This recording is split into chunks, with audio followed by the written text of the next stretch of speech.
অসম্পূর্ণ ভবনটি থেকে পালানোর জন্য মহের খালি হাতে ৪৩ তলার রেলিং খুলে ফেল এবং তারপর সেটার ফাঁক গলে বেরিয়ে গেল।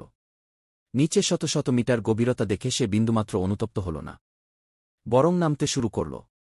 পা ও হাতের সমন্বয়ে ধীরে ধীরে নিচের দিকে নামছিল, যতক্ষণ না সে সবচেয়ে কঠিন অংশ ফায়ার আইসোলেশন লেয়ারে পৌঁছায়। এখানে প্রায় ১ মিটার জায়গায় কোনো ভর রাখার স্থান ছিল না, যা দেখে সে ভয় পেয়ে পিছু হটে। কিন্তু সে বুঝল এটাই তার একমাত্র পথ। সে নিজের বেল্ট খুলে রেলিংয়ের সাথে বেঁধে নিল, তারপর বাঁ হাতে শক্ত করে ধরে শ্বাস আটকে ধীরে ধীরে নিচে নামতে লাগল। মাঝ আকাশে ঝুলতে ঝুলতে তার শক্তি ফুরিয়ে যাচ্ছিল, বেল্টটিও ধীরে ধীরে পিছলে যাচ্ছিল। সংকটময় মুহূর্তে তার পা নিয়ন্ত্রণ হারাতে লাগল, এমনকি সে হাতও ছেড়ে দিল। সৌভাগ্যবশত সে আবার কোনোভাবে পা রাখার জায়গা পেয়ে গেল। কিন্তু বিপদ তখনও শেষ হয়নি।